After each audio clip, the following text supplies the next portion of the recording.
Olá, estamos de volta com o programa Conexão da TV Viking e hoje vamos falar sobre autoconhecimento para empreender. Isso mesmo, e temos aqui do nosso lado nosso convidado especial, Fernando Togel, que vai falar um pouquinho com a gente sobre esse assunto, vai contar um pouquinho dessa história e falar sobre vários outros assuntos. Tudo bem, Fernando?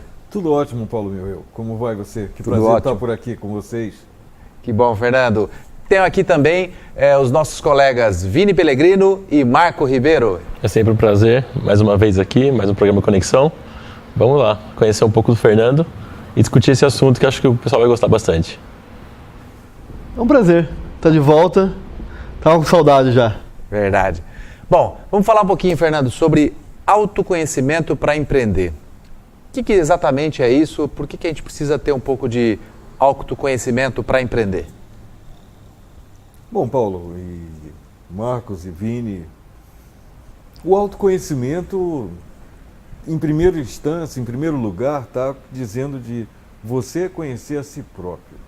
E conhecer a si próprio está significando conhecer as suas reações, as suas emoções, os seus prazeres, as suas tristezas, as suas alegrias, identificá-las a todo momento, de que forma você é bombardeado pelo ambiente onde você vive, pelas pessoas com quem você trabalha, estuda, em família.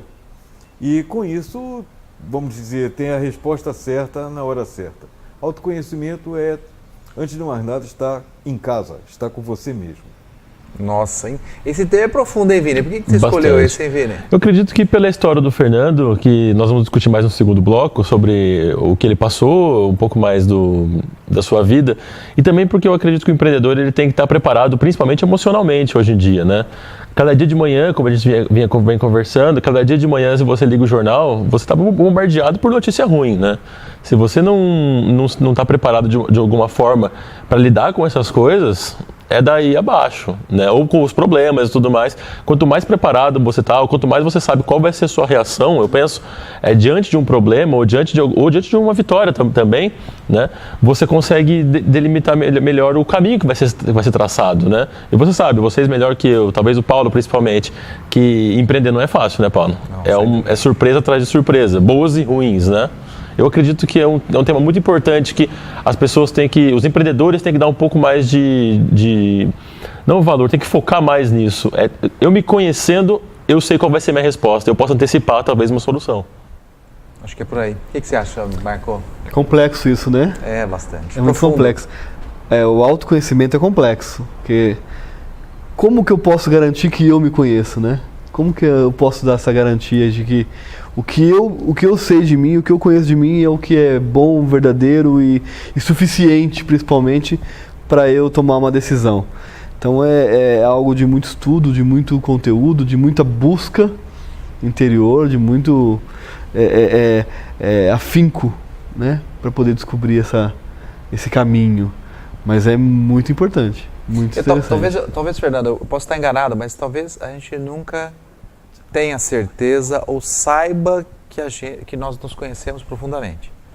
Mas talvez o mais importante é o caminho de o tempo todo estar buscando se autoconhecer. Estou errado? Estou certo?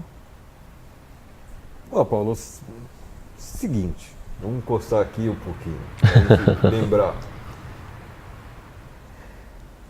Ao primeiro momento, quem somos nós? Somos uma representação de como somos vistos. Nós somos um personagem.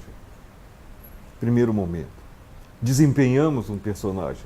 Esse personagem é um na família, é um no relacionamento social, né, comunitário, é outro no seu trabalho, com seus colaboradores, ou no ambiente mesmo que você trabalha sozinho. Esse personagem do empreendedor é um personagem. E o desafio é fazer com que esses três personagens sejam o mesmo, seja um só. Personagens de nós mesmos, né? Sermos nós mesmos. A questão é quando diz assim, eu construo uma forma de ser, ou identifico uma maneira que eu construa ser agradável, ser simpático, que todo mundo goste, cria um personagem que tem carisma, que faz tudo isso. Você estuda isso como um ator monta um personagem. será que você consegue ser feliz? Porque, de fato, no teu íntimo, você não é nada daquilo que você está representando. Então vai ter um conflito. Você não vai durar muito tempo fazendo isso. Você vai ser uma hora que você vai Tem que ser você. estourar. Ser você, aí tem aquela questão do que você é ou como você está. É algo que é, como eu falei do personagem, é ego, né? E ego, segundo muitas tradições, é quem você mais tem que combater. Mas, Você tem que destruir esse ego. mas quando você pensa em papéis, de certa forma, independente de você não exatamente ser aquele papel 100% do tempo, em determinados momentos você tem que ser aquele papel.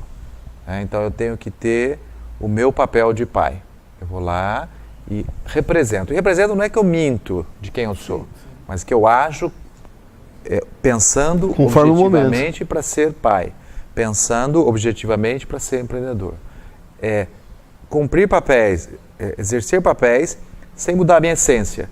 E talvez a questão do autoconhecimento não é nos aprofundarmos na nossa essência, para entender, como o Vini falou ali no começo, as nossas fraquezas emocionais, as nossas forças emocionais, aquilo que nós queremos buscar como qualidades emocionais para desempenhar melhor esses papéis? Se estamos falando de emoções, nós estamos falando do ego. Nós estamos falando do personagem. Não estamos falando de nós. Nós somos construídos e desempenhamos funções sociais, 99% delas influenciados por essas emoções. A nossa percepção das coisas é emoção pura. Ou a gente gosta, ou a gente não gosta. Ou a gente fica alegre, ou a gente fica triste. Ou a gente tem raiva, ou a gente tem amor. Ou tem ódio. Enfim, o que são isso? Emoções. De fato, essas emoções existem. Olha como é complicado, como é complexo o assunto. Porque se nós pensarmos que algo me deixa alegre, por exemplo, que eu ganhei um presente e fiquei feliz. Há pessoas que recebem esse mesmo presente e vão odiar o presente. Eu não gostaria de ter ganho uma bola de futebol. Falei, peraí, eu nem gosto de futebol, acho horrível. Mas outro colega, um outro amigo vai achar, que legal a bola que você ganhou, maravilhosa, eu gostaria de ter ganho uma bola dessa. Vai ser feliz com o mesmo presente. Eu odiei e o outro achou muito bom. Portanto, a bola, por si só, olhando para ela, é boa ou é ruim? Essa bola tem qualidades ou tem defeitos? Quem atribui esses valores somos nós. A bola por si mesma não é nem boa nem ruim, nem bela nem feia. Quem coloca esses valores somos nós, motivados por nossos interesses, não é verdade? E quem é interesse? Ego. Isso me lembra uma frase que minha mãe sempre dizia: o que seria do verde se não fosse o azul, né? Se todo mundo gostasse só do verde, né? O indivíduo, eu acho que ele tem essa particularidade, essa formação individual, essa coisa única, né? Esse DNA único, né? Onde a gente consegue se diferenciar um do outro, baseado talvez no ego, porém com as suas particularidades, né? Mas esse ego foi construído desde um tempo sem início. Você tem características do seu tataravô e você nunca conheceu ele. Você tem características da sua tataravó e você nunca conheceu ela. Nem seus pais tenham os conhecidos também, portanto eles não poderiam ter influenciado na sua educação por conta de um ensinamento, de uma postura, de um comportamento de um tataravô. Nem eles conheceram. E como que tem características nossas que a gente pode identificar aqui no interior de São Paulo. É muito interessante isso para mim, eu observo isso bastante. Lá na cidade o pessoal vira assim, aquele ali tem cara de Silva, eu vou trocar os sobrenomes. Aquele ali tem cara de Oliveira. Por quê? As famílias têm características de fisionomia, jeito de andar, jeito de falar. Da onde vieram essas características? da construção social que essas famílias tiveram desde que chegaram na cidade, ou desde que tenham fundado a cidade, não importa. Até das origens delas, de outro país, de outra região. E você identifica de verdade o quê? Como são essas pessoas, mas não quem são essas pessoas. Por si só, muitas vezes se tem um atributo do sobrenome como qualidade, como qualificação para alguém. Seja boa ou ruim, não estamos qualificando aí, ponderando isso. Mas, é da família tal, nossa, gente boa. Será que isso é verdade? A gente não pode atribuir isso. São valores externos, que não são intrínsecos à natureza do indivíduo. Todas as outras coisas são sempre construções de um ego, não tem outro jeito. Esse ego é quem a gente tem que combater. O tempo todo que eu estudei, que eu pude observar melhor isso, com diferentes práticas, diferentes metodologias e tudo mais, o conceito primeiro de libertação é quebrar o ego. Mas você vai dizer assim, como é que eu ganho dinheiro, como é que eu vivo, como é que eu empreendo? Olha, muita gente vive muito simples, com muito pouca coisa, a gente não precisa de muito para viver. Porém, temos que ter uma calça boa, uma blusa boa, um tênis, um sapato, um bom relógio, para você se apresentar socialmente nesta sociedade que vivemos, para atribuir a você esse aí, está aí um homem de sucesso. Você abre portas desse jeito, se você estiver mal vestido, você fecha essas portas. Mesmo que você tenha grandes qualidades. Você vai ter que construir isso. E isso é o desafio que nós temos. Mas, Fernando, vamos considerar que, sem dúvida, é importante nós estarmos atentos a esse autoconhecimento, a questão de quebrar o ego, né? O ego exacerbado aí. Mas o que nos move, né? Quando a gente se descobre, o que está nos movendo a empreender? Necessariamente é ter o dinheiro, o recurso financeiro pelo recurso financeiro? É buscar os resultados como único objetivo?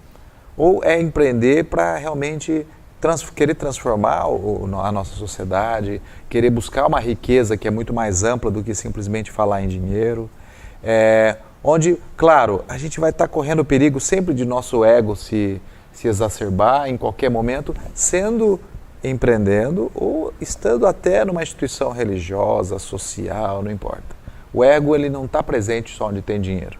Ele está presente em qualquer lugar que as pessoas tenham algum tipo de visibilidade, poder, influência.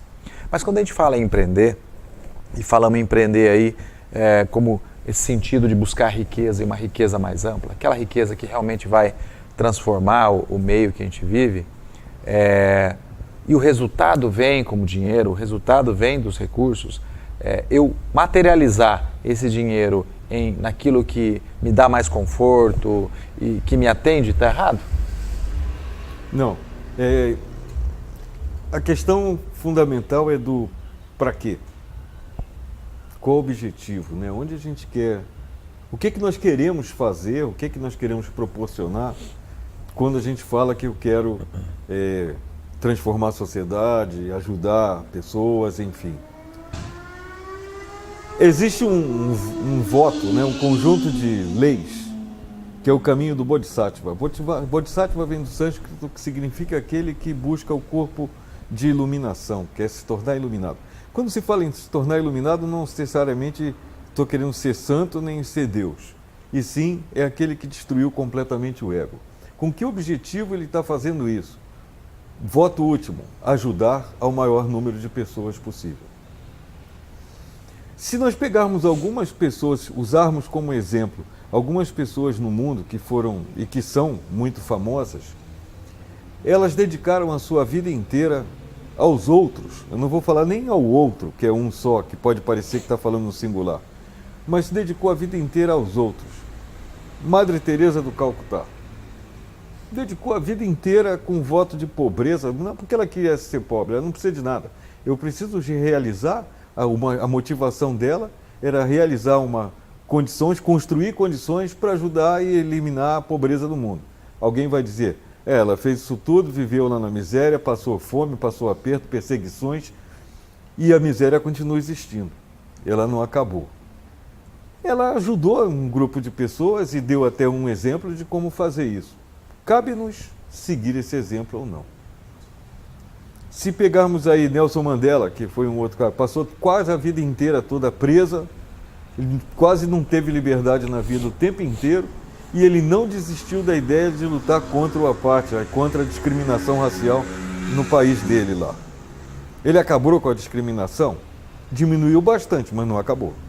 Mas ele dedicou a vida dele a melhorar a sociedade de alguma forma, minimamente, que a gente possa até pegar uma fração desse benefício. E ele beneficiou muita gente. Dedicou a vida inteira, mesmo com a privação da sua liberdade. Mesmo sob tortura. E quantos outros a gente tem no nosso país que também dedicaram a vida a uma transformação social? Vão receber perseguições, vão receber apoios, vai receber todo tipo de bombardeio, a favor ou contra. O filme que nós vimos no outro dia lá do cara que se dedica, que vai buscar a vida, que vai buscar ser um herói, primeiro, é uma busca solitária. Segundo, vai sofrer todo tipo de dureza, de privação. Terceiro, tem que ter uma mente bastante altruísta e não se apegar a muitos valores, porque se ele fizer isso, ele não consegue a vitória. Não é fácil. Quem pensa que vai ter tranquilidade, um exemplo que você perde a família, perde tudo, mas seu objetivo continua o mesmo. Essas pessoas viveram sozinhas, como eu dei o exemplo da Madre Teresa de Calcutá, e tem muitos outros na Índia que eu conheci, que vivem sozinhos. Tem um monte de gente em volta deles para pedir o quê? Pedir coisas, pedir apoio, pedir palavra, pedir orientação, pedir sentido na vida. Mas ele, por si só, essa pessoa sempre foi uma pessoa só. Se a gente está falando de alguma coisa da espiritualidade ou do caminho maior, né, mais digno, vamos dizer assim, está um pouco distante da nossa realidade. Se a gente pegar uma realidade de um atleta de ponta, o cara que vai disputar, que ganha aí 4, 5 medalhas de ouro na Olimpíada, como é a vida desse indivíduo? Qual é a tarefa que ele tem no dia a dia? Treinar 8 horas, descansa 15 minutos e volta a treinar mais 8 horas. O objetivo dele é ganhar, ser melhor cada dia, superar limites. E a gente está falando de um atleta, é um limite físico. Nesse outro sentido que nós estamos falando do autoconhecimento, é o nosso limite mental. Superar essas dificuldades que a mente vai estar o tempo inteiro aprontando, por meio das emoções, do ego, das preferências. Eu gosto disso e não gosto daquilo, quero fazer isso, mas não quero fazer aquilo. E você abandona muitas vezes, por muitos minutos do dia a dia, esse objetivo, para privilegiar um interesse individual. Fernando, deixa eu te interromper para a gente continuar no próximo bloco, porque esse assunto, vocês perceberam que, no próximo bloco, o Fernando vai contar um pouquinho quem ele é, o que ele está fazendo, quais são as experiências que ele tem. Você viu que nós temos muita coisa para falar hoje, então voltamos daqui a pouco no programa Conexão da TV Viking.